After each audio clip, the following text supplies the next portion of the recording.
వాక్యమై ఉన్న దేవునిలో ఉండే గుణలక్షణం అనమాట ఆ సమాధానం అనేది. అర్థమవుతుందా? మరి ఇప్పుడు ఆ సమాధానం మనలో రావాలి అని అంటే మనం ఎక్కడి నుంచి తెచ్చుకుంటాం దాన్ని? వాక్యమై ఉన్న దేవుణ్ణి ఎప్పుడైతే మనం హృదయంలో పెట్టుకుంటామో, వాక్యాన్ని ధ్యానిస్తామో, అది మన హృదయంలోకి వెళ్ళిద్ది. ఆయనలో ఉండే గుణలక్షణం ఆ సమాధానం. మనలో నుంచి ఆ సమాధానం బయటికి రావాలి అని అంటే మొట్టమొదటగా ఆ సమాధానం మనలో ఉండాలి. మన లోపల లేనిది బయటికి ఏది కూడా రాదు. మనలో నుంచి బయటకు వచ్చే ప్రతి ఒక్కటి కూడా మన లోపల ఉన్నదే వచ్చిద్ది. మరి ఆ సమాధానం మనలో నుంచి బయటికి రావాలి అని అంటే ఆ ప్రేమతో మన ఇతరులకు ఆతిథ్యం ఇచ్చే వాళ్ళకి లాగా ఉండాలి అని అంటే అది మొదటగా ఎక్కడ ఉండాలి? మన హృదయంలో ఉండాలి. అది అర్థమవుతుందండి? మన హృదయంలో సమాధానం లేకుండా అది మనలో నుంచి బయటికి రాదు. సోమరు ఏం చేస్తాడు? వాక్యం చదవడు. ఆత్మీయ సోమరులు ఏం చేస్తారు? అబ్బో ఇప్పుడు ఎక్కడ చదువుతాం వాక్యం? అసలు ఒకసారి ఒక అరగంట సేపు కూర్చొని ఇప్పుడు మనం చదవటం అంటే అదంతా బోరింగ్, ఇప్పుడు ఎక్కడ చదువుతాంలే అని చెప్పి సోమరు ఏం చేస్తాడంటే కష్టపడడు.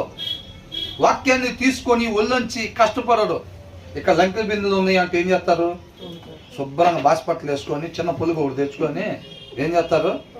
ఒకడు ఈ పక్కన, ఒకడు ఆ పక్కన, ఒకడు ఆ పక్కన కూర్చొని ముందు నాకు దొరికితే బాగుండు, నాకు దొరికితే బాగుండు అని చెప్పి చేతికి బొబ్బలు వచ్చినాయి అనుకోండి, కొద్ది దూరం తవ్వేసరికి ఈ చేతికి బొబ్బలు వస్తే పొదుగు ఈ చేతితో తీసుకొని వచ్చిన పైన ఎంత కష్టపడతారో. అవునా? మరి వాక్యం విలువైందా లేకపోతే లంక బిందుల్లో ఉండే నిధి విలువైందా? మరి దీనికాడ తవ్వద్దా? దీనికాడ తవ్వాలా లేదా? వాక్యం దగ్గర కూర్చొని ఒక పావు గంట సేపు చదవటం, ఒక అరగంట సేపు చదవటం అంటే వాక్య సారాంశం అంటే గుప్త నిధి లాంటిదంట. దాన్ని హిడెన్ ట్రెజర్ని ఎతికినట్టు, గుప్త నిధిని ఎతికినట్టుగా దాన్ని వెతకాలి. వాక్యం దగ్గర కూర్చొని మనం చదివేటప్పుడు ఏంటంటే దాని లోపల సారాంశం సత్యం.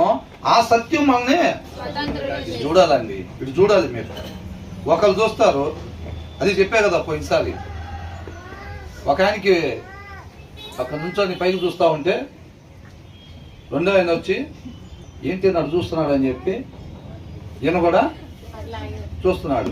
వీళ్ళు దారిని పోతా వీళ్ళిద్దరు ఏంటి అటు చూస్తున్నారని చెప్పి పైకి చూస్తున్నారంట. వాళ్ళు కూడా ఇంకట్లా ఒకరిని చూసి ఒకళ్ళు అందరూ వచ్చి పైకి చూస్తున్నారంట.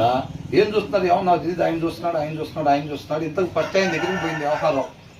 ఏం చూస్తున్నావు నువ్వు? ఇందాక నుంచి చూస్తున్నావు అంటే నాకు మెడబట్టేసిందండి అన్నాడంట. అవునా? ఆయనకి మెడబట్టేసి ఆయన